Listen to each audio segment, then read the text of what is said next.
Hello student, कैसे हैं आप सभी। तो आज की इस वीडियो के अंदर एक इम्पॉर्टेंट कॉन्सेप्ट सीखने वाले हैं। तो इससे लास्ट वाली वीडियो में हमने सीखा था कि परसेंटेज को हम फ्रैक्शन के अंदर कैसे चेंज कर सकते हैं, और मैंने कुछ आंसर क्वेश्चंस भी दिए थे उस वीडियो के अंदर। उम्मीद है आप लोगों ने सभी ने उसको सॉल्व किया होगा। तो आज की क्लास में हम सीखेंगे कि सर परसेंटेज से फ्रैक्शन के अंदर तो हमने चेंज करना सीख लिया, अगर फ्रैक्शन से परसेंटेज में जाना हो तो क्या करेंगे। तो फॉर एग्जांपल मैंने आपको बताया था फ्रैक्शन क्या होती है, कैसे चीज़ें करते हैं। जैसे मैंने बोला 1/2, 1/2 क्या है सर, फ्रैक्शन है। अगर 1/2 फ्रैक्शन है तो मैंने आपको क्लास लास्ट वीडियो में बताया था कि ऊपर वाला न्यूमरेटर होता है, नीचे वाला सर डिनोमिनेटर होता है। क्या होता है, डिनोमिनेटर, यानी ऊपर वाला अंश होता है, नीचे वाला हर होता है। तो बेसिकली फ्रैक्शन है। अगर ये फ्रैक्शन है तो इसे मुझे परसेंटेज में चेंज करना है सर। जैसे मैंने बोला 1/2 को मेरे को परसेंटेज में बताओ कितना आएगा। तो आपको हमेशा ध्यान रखना है कि कभी भी आपको फ्रैक्शन से परसेंटेज के अंदर जाना होता है तो क्या करेंगे आप, इंटू 100 करेंगे। क्या करेंगे सर, इंटू 100 करेंगे। तो 2 से गया सर 50 बार, तो मैं कह सकता हूँ सर कितना है, 50% आपका आंसर हो जाएगा। बात समझ आ रही है। तो ये बहुत इंपॉर्टेंट चीज़ है, यानी आपने यहाँ से एक बात सीखी, लास्ट वीडियो से ये बात सीखी थी कि जब भी हमें परसेंटेज से फ्रैक्शन में जाना है तो हम डिवाइडेड बाय 100 करते हैं। और आज की क्लास में आप सीख रहे हैं जब भी हमें फ्रैक्शन से परसेंटेज में जाना है तो हमें इंटू 100 करना है। ठीक है, बात समझ आ रही है। जैसे मैंने बोला कि सर 1/4 की परसेंटेज वैल्यू क्या होगी सर, आपको मालूम है क्या करना है फ्रैक्शन से परसेंटेज में जाने के लिए। तो सर इंटू 100 करना है। तो सर कितना हो जाएगा, 25% हो जाएगा। क्या ये बात आपको समझ आ रही है? आई होप कि आपको ये बात समझ आई होगी। ठीक है, अब आपके दिमाग में सर एक क्वेश्चन आ रहा होगा कि सर आपने ऐसा नंबर लिया है जो डायरेक्ट 100 से डिविजिबल है, और कभी कभार नीचे ऐसा नंबर भी तो आ सकता है जो 100 से डिविजिबल ना हो। मैंने कहा हाँ बिल्कुल आ सकता है। तो उसके लिए मैं एक दूसरा तरीका बता रहा हूँ, ध्यान से देखिएगा। जैसे मैंने बोला फॉर एग्जाम्पल, मैंने बोला सर 1/3 हो जाएगा। 1/3 की परसेंटेज वैल्यू क्या होगी। तो सर आपको मालूम है कि इसे परसेंटेज के अंदर चेंज करना है तो मुझे इंटू 100 करना पड़ेगा। इंटू 100 करना पड़ेगा, इंटू 100 करना, 3 से काटेंगे सर, सॉरी इंटू 100 करना पड़ेगा। तो क्या कर सकते हैं, ये बेसिकली क्या आ गया, 100/3 परसेंटेज आ गया। अब इसको में क्या होता है, या तो आप इसे पॉइंट में निकालो, किसमें निकालो, पॉइंट में। तो ये पॉइंट में आएगा 33.33% आएगा। बट पेपर वाला थोड़ा सा चालाकी करता है, वो 33:33% ना देने की बजाय वो क्या देता है आपको, इसको मिक्स फ्रैक्शन में चेंज करने के लिए बोलता है। तो मिक्स फ्रैक्शन में चेंज करने का तरीका क्या होता है मैं आपको बता देता हूँ। आप इस 100 को डिवाइड करेंगे सर 3 से, तो 3 तिया हो जाएगा 9, 1 0, और यहाँ पे 3 तिया 9, तो कितना आ जाएगा सर, 1 आ जाएगा।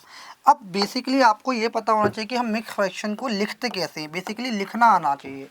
तो आपको मालूम है कि सर ये जो होता है डिविडेंट होता है। क्या होता है सर, डिविडेंट होता है। और ये आपका क्या होता है सर, कोशेंट होता है। और सर ये जो होता है ये आपका क्या होता है, डिवाइज़र होता है। और सर ये क्या होता है आपका, रिमाइंडर होता है। क्या होता है सर,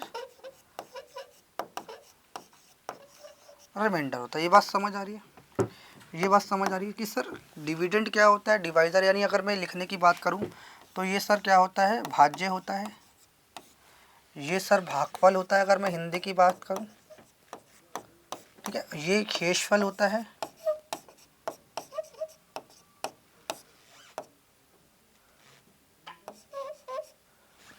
ये क्या होता है सर, शेषफल होता है। और ये क्या होता है सर, भाजक होता है।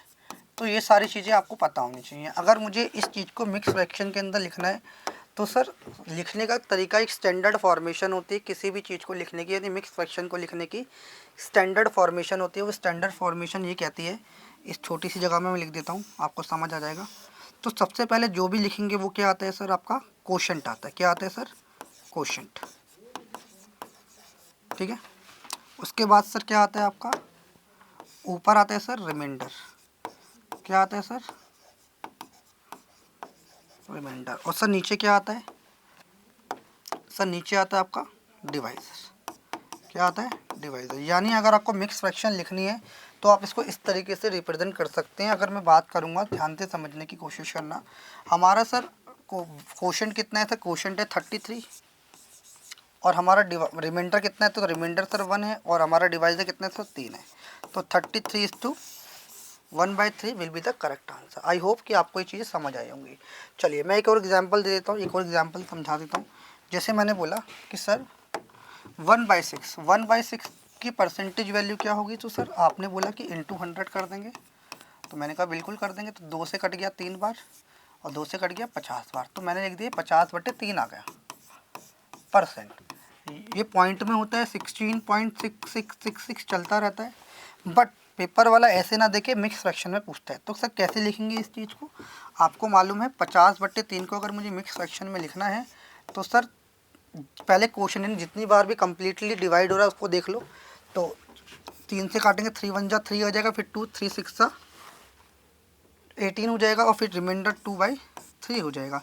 यानी आज का इसकी वैल्यू हो जाएगी। यानी आप इसको ऐसे भी कर सकते हैं, 50 से डिवाइड करेंगे, 3 से 3 1 जा 3 2 0 3 6 सा 18 हो जाएगा बाई 2। तो लिखने के लिए सबसे पहले क्वोशंट आ गया, फिर रिमाइंडर, फिर डिवाइज़र। आई होप कि ये समझ आया होगा कि आपको मिक्स फ्रैक्शन में हम कैसे लिखते हैं। तो मैं आपको कुछ क्वेश्चन दे रहा हूँ, आप उसके आंसर मुझे कमेंट सेक्शन में बताएंगे।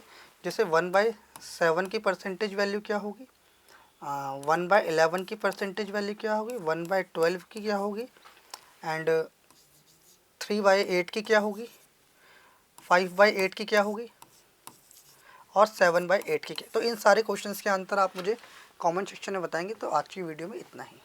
Thank you so much.